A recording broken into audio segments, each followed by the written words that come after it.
Coucou mes étoiles, je vous avais promis une petite review des influences de l'année, là qu'on est au début, pour qu'on puisse démarrer du bon pied avant que les choses sérieuses commencent. Alors 2020 c'est un mauvais exemple parce que les choses sérieuses commencent cash. Donc je m'appuie cette année sur l'Astragenda pour vous donner un petit peu une idée des influences du moment. Je m'en sers tous les jours avec les cartes astro. Je me fais mes petits calculs de numérologie du jour, le petit référentiel de naissance du jour. C'est mes points de repère perso pour mon observation des influences tout simplement. Et 2020, on a commencé sur les chapeaux de roue depuis les environs du 13. Depuis les environs du 13 par ici, avec la conjonction en Capricorne qui est là-haut. Et du coup, en fait, là, on a Pluton en Capricorne qui est le gros thème de 2020. Donc, c'est une planète très très lente. Donc, depuis le début du Capricorne, ça a commencé début Capricorne en 2008 pour vous donner une idée. C'est une planète extrêmement lente. Et là, on a Saturne qui est aussi une planète lente qui a rejoint le Soleil, la Mercure qui était présent pendant la conjonction. Tout ça, ça nous donne quoi? Ça nous donne des gros instincts de pouvoir. Des gros instincts de pouvoir.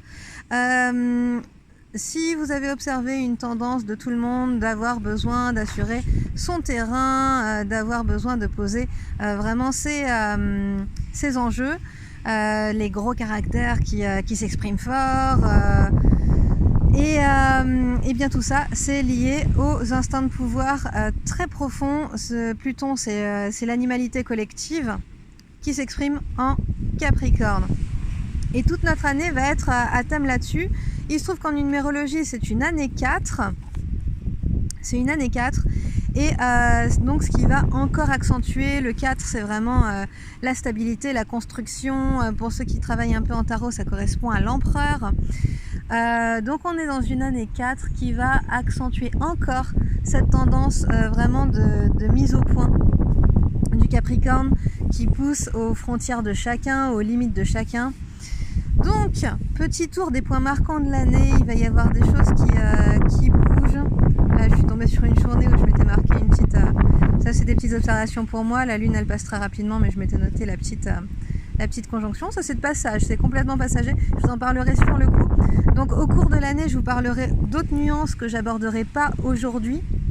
Mais si on doit considérer les grosses tendances, donc vraiment on a le bloc Capricorne et qui va s'accentuer au cours de l'année avec différentes planètes qui vont passer. Si je regarde un petit peu, on va avancer. Vous voyez qu'il y a Mars qui se rapproche, Jupiter qui est plus lent, qui va s'éloigner à un moment. Mais ce Mars, il va nous passer sur le Pluton à un moment. Voilà, le voilà sur Jupiter. Sur Pluton. Voilà, donc là on va avoir des moments forts qui vont encore accentuer ces enjeux. Mars, qu'est-ce que c'est? C'est vraiment notre force d'action, d'impulsion. Donc là c'est beaucoup plus explosif avec Mars. Mars en Capricorne, il est exalté et ça donne une tendance à vraiment nous affirmer extrêmement fort, à imposer un petit peu sa façon de faire, qui vient rajouter une couche sur notre Pluton. Et Jupiter qui là aussi va accentuer les choses. Jupiter, c'est notre personnage social, donc notre carapace, entre guillemets, avec le Capricorne, ça va devenir une carapace, va se faire de manière à prendre place socialement, à défendre nos enjeux d'intérêt, en fait. On est dans une époque assez... Alors, c'est très constructif. Pour tous les gens qui ont des ambitions, c'est royal. On est vraiment dans une époque d'expansion des ambitions, on arrive à atteindre ses objectifs pour ceux qui en ont et qui ont des objectifs profonds, puissants, qui sont très, très reliés à leurs besoins. Pour les autres, ça c'est mon point de vue, on en dira ce qu'on voudra, j'aime pas être trop dans l'idéalisation, ce qui est une tendance sur les réseaux, vous trouverez beaucoup de pages qui vous diront vraiment que du positif sur cette année. En ce qui me concerne, je trouve que les temps qu'on a traversés avec cette montée de Pluton en Capricorne depuis pas mal d'années du coup, et là un petit peu son apogée en 2020 parce que c'est vraiment le point extrême de ce Pluton en Capricorne, je trouve que c'est une époque assez cruelle. Il y a quelque chose du ressort de si t'as pas réussi, c'est que t'étais faible, ou c'est que t'as pas assez essayé, et il y en a qui ont bien réussi. Donc ça a tendance à exacerber notre culture de la réussite qui prend pas forcément en compte que chaque personne est différente, que chaque personne a son caractère, a son naturel. Donc je trouve que c'est une époque qui mérite particulièrement de nourrir le respect de soi et le respect de sa petite sphère, de sa sphère personnelle, intime, où on arrive à poser d'autres règles du jeu que ce truc un petit peu marche ou crève du collectif. Donc voilà pour mon point de vue sur la question. Ça, c'est de la sensibilité personnelle. Je trouve pas que tourner à la toute réussite comme ça soit franchement un truc fantastique. Évidemment, ça nous permet de vivre des choses excellentes. J'ai un livre qui va sortir là courant de l'année, j'en suis extrêmement fière. Ça a été mon plus gros travail d'écriture jusqu'ici. Ça nous pousse vraiment à donner notre maximum. Et je suis extrêmement curieuse de voir ce que vont donner les projets cette année. C'est très exaltant, très excitant. Mais en même temps, si je dois regarder l'aspect humain, il se fait un petit peu marave la gueule, quoi. Grosso modo, si je résume la situation, c'est pas le moment d'être fleur bleue, c'est pas le moment de céder à la pitié, c'est pas le moment de trop se laisser marcher sur les pieds. Les gens qui sont bonnes pattes s'en rendent compte depuis un temps. Si vous laissez tranquillement la marge aux gens d'être cool, on tourne à l'abus, quoi. Donc il y a une vraie notion de respect de soi à mettre en place, de respect de nos envies au-delà d'un fonctionnement trop dur, pour que cette réussite finalement du Capricorne donne naissance à quelque chose de nuancé, de complet, qui laisse place aux relations, qui laisse place à l'humain, qui laisse place à la sensibilité. Voilà tout ce que je souhaite personnellement pour notre année. Donc moi, ça va être une année full boulot, mais à côté de ça, j'espère que le travail que je nourrirai sera porteur de plus de marge d'humanité pour ceux d'entre vous qui s'en nourrissent. Voilà mes vœux perso pour l'année. Donc autre aspect de cette année qui va être très marquant, là c'est les feuilles de mai. À partir de, il me semble que c'est juin, fin juin. Tac à tac, oui ça va être fin juin. On a notre petit Mars qui était passé côté Capricorne là-bas, qui va arriver dans... Alors ça, ça c'est une carte qui est à côté. Notre petit Mars qui va se retrouver dans le signe du Bélier. Dans le signe du Bélier. Et Mars en Bélier, c'est fantastique, c'est en domicile, c'est à la maison, ça veut dire que ça booste notre force d'action, ça devient beaucoup plus spontané, beaucoup plus expansif. Donc génial, on va pouvoir donner du mouvement là où le Capricorne avait un petit peu solidifié, voire pour certains rigidifié, paralysé. Pour ceux qui ne sont pas portés par l'ambition Capricorne. Eh bien Mars va libérer un petit peu la soupape, sauf que en fait Mars a décidé de passer tout le reste de l'année, absolument tout le reste de l'année, en Bélier. Donc on a Mars qui va du Sagittaire là en ce moment jusqu'au Bélier de maintenant à fin juin. Et ensuite il reste en Bélier 6 mois minimum. Et après j'ai pas la suite des cartes, donc il reste vraiment la moitié de l'année. Et ça va devenir un peu tendu quand ça va rentrer à la fin du Bélier. Ça va aller jusqu'à la fin du Bélier et faire une rétrogradation. Donc vous voyez les périodes où on est fin Bélier, ça fait vraiment le carré exact avec le Capricorne. Bélier et Capricorne, ça s'entend pas terrible. C'est pas le grand amour. Pourquoi ? Parce que le Capricorne a besoin de maîtriser. Il a besoin de maîtriser presque même pas presque, par la domination, par vraiment la suprématie sur les situations. L'instinct Capricorne, il est de cette nature-là. On a besoin qu'il n'y ait pas de marge à aller contre notre volonté pour se sentir vraiment sécure.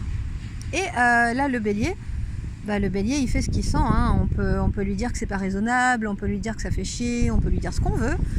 Le Bélier, il s'en tape, il le sent, il explose, c'est tout. Donc ça va rentrer un petit peu en contradiction tout ça, entre le besoin de maîtrise et l'impulsivité du Bélier.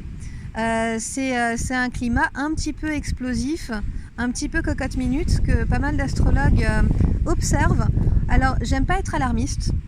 Des ambiances astrologiques plus ou moins tendues, il y en a pas mal dans la vie. Alors là, c'est une année que on attend tous particulièrement intense. Je pense qu'on l'a tous senti monter avant. Ça fait déjà 2 ans qu'elle monte en cocotte minute. Et là, c'est 2020, c'est vraiment notre petite apogée de l'effort. Et j'aime pas être alarmiste parce que c'est pas parce que c'est tendu que ça a forcément donné des conséquences graves. On verra en temps et en heure quel est le climat. Un climat, on peut pas vraiment prédire ce qui va se passer. On peut dire quelles vont être les tendances. Mais par contre, on va tous en même temps constater comment ça se révèle dans notre époque. Pour vous donner une idée, la dernière fois qu'il y a eu Pluton en Capricorne, c'était un passage beaucoup plus rapide que le nôtre. Et c'était à la fin du siècle des Lumières. Donc, à la fin de cette époque des Lumières pour nous en Europe. Donc ça date. On n'a pas vraiment de comparatif. Donc on ne peut pas savoir dans les faits exactement qu'est-ce que ça va donner. Qu'est-ce que ça implique, ce climat explosif? Ça implique, pour ceux qui sont conscients, on parle beaucoup de conscience, on parle beaucoup de spiritualité, c'est le moment de s'en servir de tout ça. Pour ceux qui sont conscients, l'enjeu ici c'est vraiment de canaliser. C'est de rendre constructif, c'est de faire des choses qui correspondent à nos valeurs. Elles vont être difficiles à tenir parce que c'est des instincts corporels, c'est des instincts forts, c'est des instincts qui nous prennent aux tripes et qui nous font tout valser. Donc là, c'est le moment de tenir nos valeurs, de vraiment les investir, de poser nos ambitions sur ce qui nous paraît beau. Et on est vraiment dans une année de type le mal perdure par l'inaction des gens de bien, j'ai envie de dire. C'est vraiment ma phrase pour l'année. Il est temps d'agir pour ce qui nous paraît bon, d'arrêter le délire de être mauvais c'est glamour. Voilà. Là pour le coup, ce qu'on peut construire, c'est important de le construire vers des choses qui nous amènent vers une vie en commun en fait. Donc là, ça va pas être propice à la vie en commun du tout, mais ça va être l'enjeu de canaliser nos instincts qui va le permettre ou non. C'est ça qui va faire la différence entre un climat vraiment où ça se tape dessus, plutôt qu'un climat où on est au bord, mais ça le fait pas, et du coup par cette force, par cette tension, on apprend au forcing à vivre en commun. Donc voilà, j'espère que ça donnera ce résultat, je l'espère de tout mon cœur. Et j'espère que cette année 2020 va être constructive de fou pour vous. Par ici, c'est comme ça qu'on la nourrit. Pour qu'elle soit une année où, bordel, c'était pas évident, mais qu'est-ce que ça a avancé, quoi. Donc ça, c'est le but pour 2020. C'est vraiment d'avoir une année qui nous impressionne tous. Voilà. J'espère que cette review vous a plu. J'espère que ça va vous booster. Alors niveau pierre, oui, j'ai pas dit niveau pierre, mais je vais le dire au courant de l'année. Parce que franchement, pour l'instant, j'ai envie de dire... prenez ce qui consolide vos zones de confort pour l'instant. Prenez les pierres qui vous attirent ou vous sentez que ça vous donne des forces, quelles qu'elles soient. Parce que pour l'instant, là, on est vraiment dans le démarrage. Le but, ça va être de tenir toute l'année. Donc, chouchoutez-vous sur ce début d'année, prenez ce qui vous fait du bien et au fur et à mesure, je vous donnerai des astuces de choses qui peuvent nous éduquer et notamment quand on arrivera avec ce Mars en bélier pour apprendre à canaliser, à raisonner tout ça là où c'est le moins facile à faire. Voilà. On a une année challenge de fou et qui peut nous rendre tous assez incroyables. Donc voilà. Perso, je suis chaud patate. Voilà. À très vite mes étoiles. Peace.